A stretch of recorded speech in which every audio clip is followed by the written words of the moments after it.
سورہ ممتحنہ سورت نمبر 60۔ شروع کرتا ہوں اللہ تعالیٰ کے نام سے جو بڑا مہربان نہایت رحم والا ہے۔ اے وہ لوگو جو ایمان لائے ہو، میرے اور خود اپنے دشمنوں کو اپنا دوست نہ بناؤ۔ تم تو دوستی سے ان کی طرف پیغام بھیجتے ہو اور وہ اس حق کے ساتھ جو تمہارے پاس آ چکا ہے کفر کرتے ہیں۔ پیغمبر کو اور خود تمہیں بھی محض اس وجہ سے جلا وطن کرتے ہیں کہ تم اپنے رب پر ایمان رکھتے ہو۔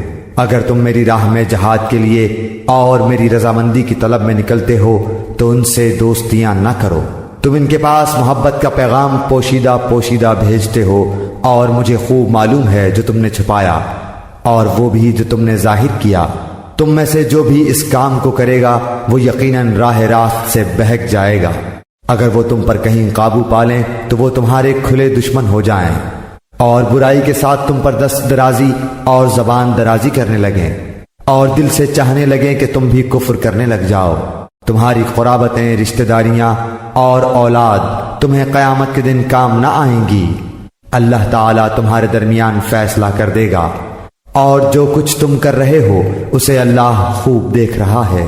مسلمانوں، تمہارے لیے حضرت ابراہیم میں اور ان کے ساتھیوں میں بہترین نمونہ ہے، جبکہ ان سب نے اپنی قوم سے برملا کہہ دیا کہ ہم تم سے اور جن جن کی تم اللہ کے سوا عبادت کرتے ہو ان سب سے بالکل بیزار ہیں۔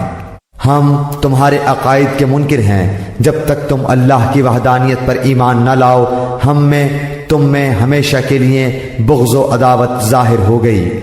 لیکن ابراہیم کی اتنی بات تو اپنے باپ سے ہوئی تھی کہ میں تمہارے لیے استغفار ضرور کروں گا اور تمہارے لیے مجھے اللہ کے سامنے کسی چیز کا اختیار کچھ بھی نہیں۔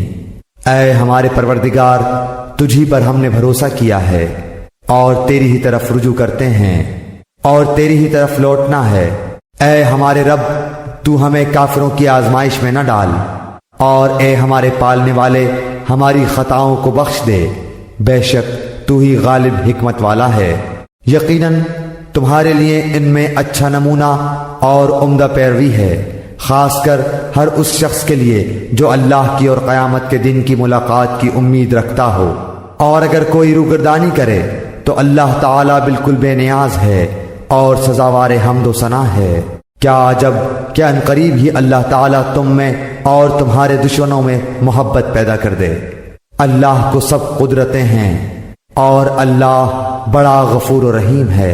جن لوگوں نے تم سے دین کے بارے میں لڑائی نہیں لڑی اور تمہیں جلا وطن نہیں کیا، ان کے ساتھ سلوک و احسان کرنے اور منصفانہ بھلے برتاؤ کرنے سے اللہ تعالیٰ تمہیں نہیں روکتا، بلکہ اللہ تعالیٰ تو انصاف کرنے والوں سے محبت کرتا ہے۔ اللہ تعالیٰ تمہیں صرف ان لوگوں کی محبت سے روکتا ہے جنہوں نے تم سے دین کے بارے میں لڑائیاں لڑیں اور تمہیں دیس نکالے دیے اور دیس نکالا دینے والوں کی مدد کی۔ جو لوگ ایسے کفار سے محبت کریں وہ قطعاً ظالم ہیں۔ اے ایمان والو، جب تمہارے پاس مومن عورتیں ہجرت کر کے آئیں تو تم ان کا امتحان لو۔ دراصل ان کے ایمان کو بخوبی جاننے والا تو اللہ ہی ہے، لیکن اگر وہ تمہیں ایمان والیاں معلوم ہوں تو اب تم انہیں کافروں کی طرف واپس نہ کرو، یہ ان کے لیے حلال نہیں اور نہ وہ ان کے لیے حلال ہیں۔ اور جو خرچ ان کافروں کا ہوا ہو وہ انہیں ادا کر دو۔ ان عورتوں کو ان کے مہر دے کر ان سے نکاح کر لینے میں تم پر کوئی گناہ نہیں، اور کافر عورتوں کی ناموس اپنے قبضے میں نہ رکھو، اور جو کچھ تم نے خرچ کیا ہو مانگ لو، اور جو کچھ ان کافروں نے خرچ کیا ہو وہ بھی مانگ لیں۔ یہ اللہ کا فیصلہ ہے جو تمہارے درمیان کر رہا ہے۔ اللہ تعالیٰ بڑے علم اور حکمت والا ہے۔ اور اگر تمہاری کوئی بیوی تمہارے ہاتھ سے نکل جائے اور کافروں کے پاس چلی جائے پھر تمہیں اس کے بدلے کا وقت مل جائے تو جن کی بیویاں چلی گئی ہیں انہیں ان کے اخراجات کے برابر ادا کر دو، اور اس اللہ تعالیٰ سے ڈرتے رہو جس پر تم ایمان رکھتے ہو۔